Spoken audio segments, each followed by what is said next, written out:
Hola y bienvenidos a Good Grief, el podcast dedicado a desmitificando y desestigmatizando el dolor con compasión y humor.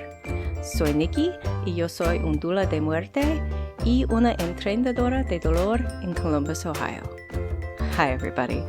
Welcome to Good Grief, the podcast dedicated to demystifying and destigmatizing grief with compassion and humor. I'm Nikki. I'm an end-of-life doula and a grief coach in Columbus, Ohio. And I apologize if I mispronounced any of those words at the beginning. Mi español es no muy bueno.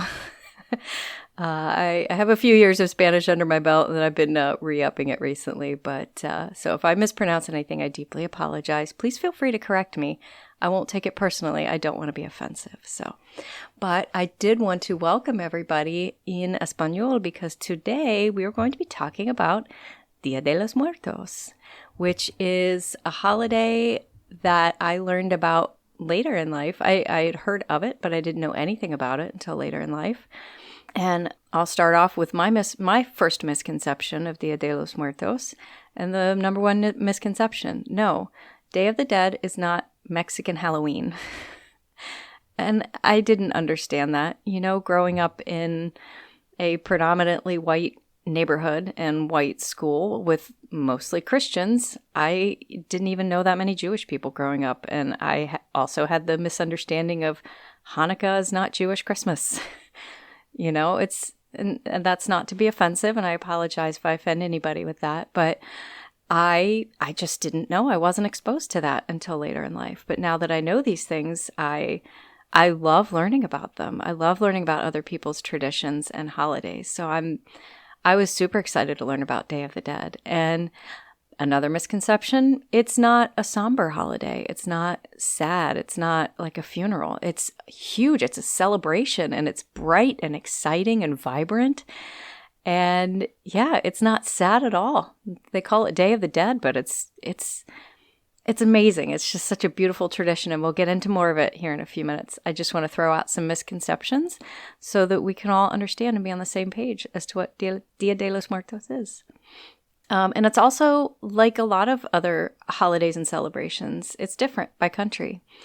It's not, and even within countries, not all Mexican families celebrate it the same. And it's not the same as other religious holidays that are similar. There are similar holidays, All Saints' Day, All Souls' Day.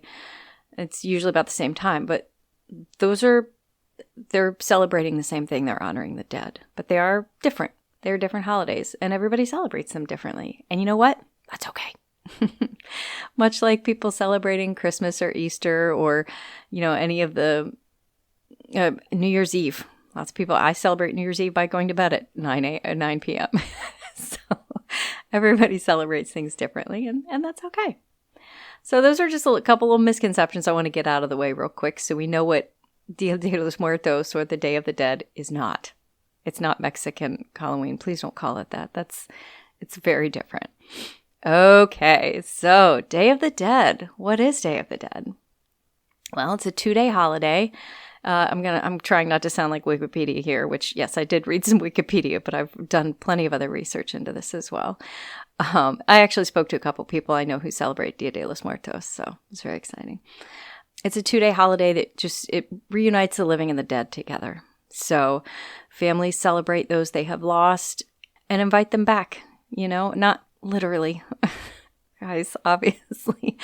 But one of the big things people do is they'll create ofrendas, or offerings, to honor their departed family members or people that they have lost, people that passed. Then they're altars, and these altars are sometimes in the home. They put them in storefronts. They put them in public areas. Sometimes they're in cemeteries. But it's basically just an altar to honor the dead. And they're decorated with almost always bright marigold flowers, bright yellow marigold flowers. They'll have photos, food, and drinks left out to honor those. Like, if I were to put up an ofrenda and had a picture of my brother, I'd probably put some beer cheese out there because that was one of his favorite things at Thanksgiving. We always made beer cheese with Hawaiian bread, and that was like one of his favorite things. So that's something I could put out there. or, a couple of beers because he liked to have beers when he watched football. I could put up some football decorations since he liked watching football so much. So that's just an idea.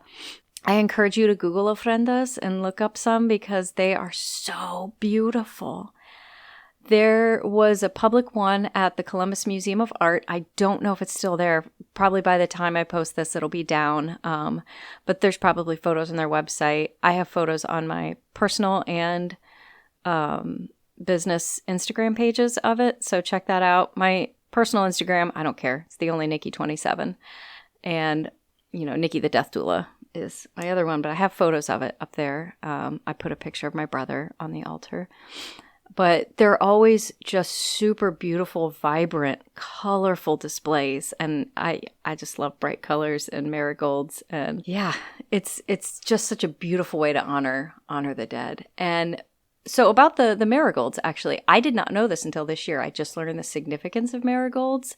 It is just thought that the brightness of the color and the scent of the flower will draw the dead back to their home, back to that home where they are. So it's just such a beautiful, bright, vibrant color and a super powerful smell that it's thought that will help lure them back. Not lure, that's not a good word, but bring them back to the home so that they can be welcomed in and enjoy all the beautiful offerings that were left for them.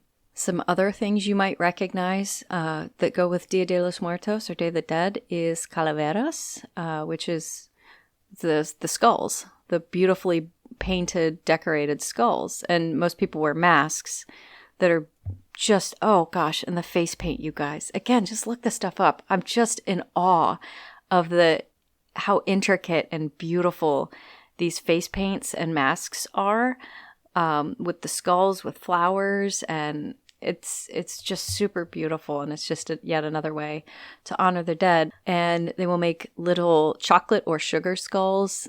Sometimes they'll have a name engraved on it or carved into it on the forehead.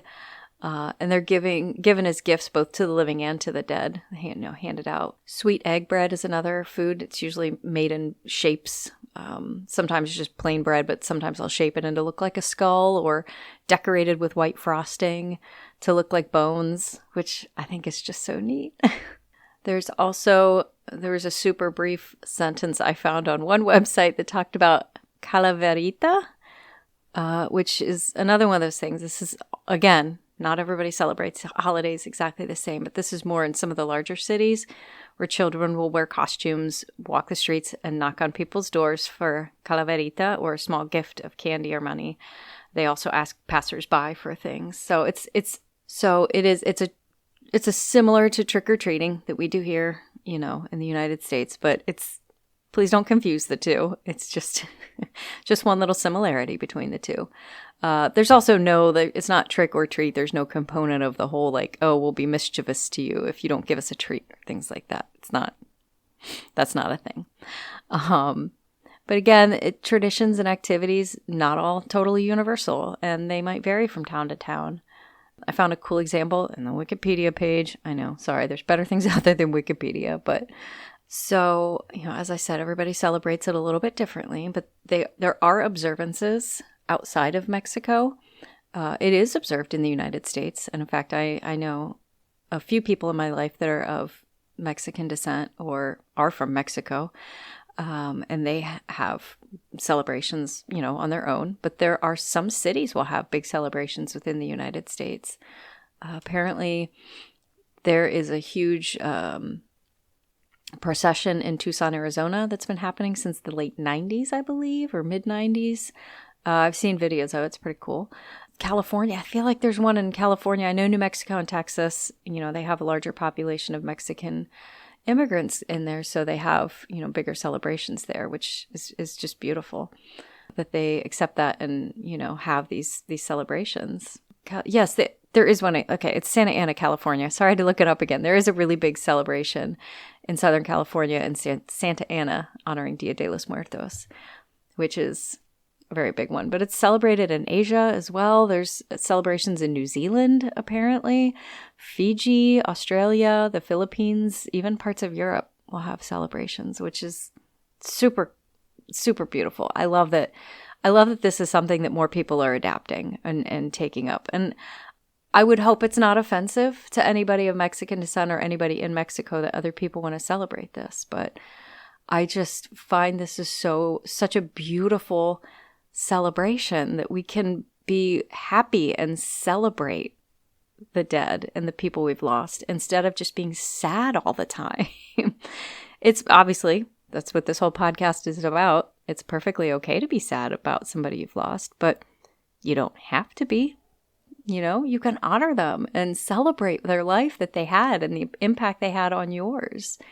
It's just, I think it's beautiful. I find something you can do this coming week during Dia de los Muertos to honor somebody, even if it's something really small, even if you just go out and get dinner by yourself and order something that they would have loved, or pour yourself a glass of wine and toast to them, whatever. Just find something you can do. I love it. So back to the beginning a little bit, as far as what Dia de los Muertos is. It is a little divided on where and how it started. It's one of those things that everybody wants to claim that they started this. This was their thing. But most people do believe it goes back to the Aztecs. And that they were kind of the group to start this. There has been some disputes. Other people have said, no, it's been around in other parts of the world long before the Aztecs, which I don't know. I'm not going to get into that. It's not a debate I want to bring on this podcast. Just putting that out there so we all understand that we can't exactly pinpoint where all this celebration of the dead has come from. So, yeah, but most of the traditions done today are Aztecian traditions, the marigolds, the altars, things like that. So. But it is typically a 2-day celebration.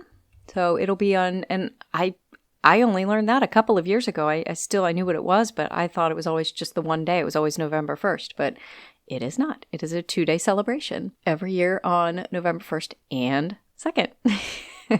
And typically they end the celebration with a huge parade, or sometimes walking to a cemetery, but yeah, it's the second day is kind of the big to-do where they have all the parades and everything. So kind of short and sweet. That's Dia de los Muertos in a nutshell. It's just yet another beautiful way to honor those that we've lost. It's obviously why I'm in this line of work to begin with. It's one of my passions. And I love learning about other cultures and what they do to honor the people they've lost in their lives. And this is probably one of my most favorites because it's just so vibrant and exciting and beautiful, and it's a celebration. There's a time to be sad and there's a time to celebrate, and that's up to you to decide when that is. Okay, don't let a calendar decide that. If you've just lost somebody and Dia de los Muertos comes up and you don't want to celebrate them yet, that's okay. In fact, if Dia de los Muertos is too hard for you and you want to kind of shelter yourself from that, that's okay too. By all means, you have to do what's best for you. And if it's too much, it's too much. That's okay. And again, if you have a day where you want to celebrate somebody that you've lost and it's not November 1st or 2nd, celebrate it then. Use their birthday. Use their other favorite holiday. Maybe they were huge on Thanksgiving, like that. Thanksgiving's my favorite holiday. If you guys want to honor me, eat yourself sick and drink a glass of bourbon on Thanksgiving, because Thanksgiving's my favorite holiday. We actually made up a holiday with my family called Thanksbirthmas. So we celebrate Thanksgiving, Christmas, and my birthday all in one day. And anyway, that's my favorite holiday. It's Thanksbirthmas. But I encourage you to find out if there's something locally.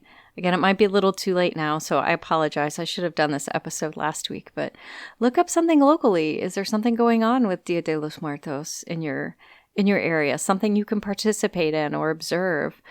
What can you do at home? I have a little mini altar for Yona. I don't leave her treats because now I have Ari, my other cat, and he'll eat them. But, I have her urn with a beautiful picture of her and her collar, and a candle holder that I received as a gift with a quote from a show I directed that just says, "I'll see you when I see you."